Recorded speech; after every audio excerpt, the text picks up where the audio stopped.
എടാ നീ കുറച്ചൊരു ഒഴി വെള്ളം ഒഴിക്കാൻ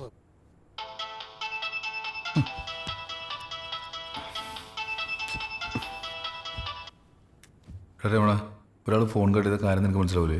ചെക്കൻ വന്ന് കുറച്ച് കാശ് തന്നിട്ട് പോയി. അത് പോരല്ലോടാ. നിനക്ക് സമയം എന്താണെന്നറിയോ?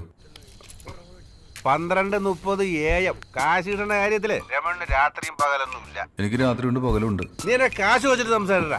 നിന്റെ കാശ് ഞാൻ തരും. നീ കുള്ളം കുടിച്ചോണ്ട് രാത്രിക്ക് എന്നെ വിളിക്കാൻ നിൽക്കരുത്. വിളിച്ചാ നീ എന്ത് ചെയ്യും? വെച്ചിട്ട് പോടാ. എന്താ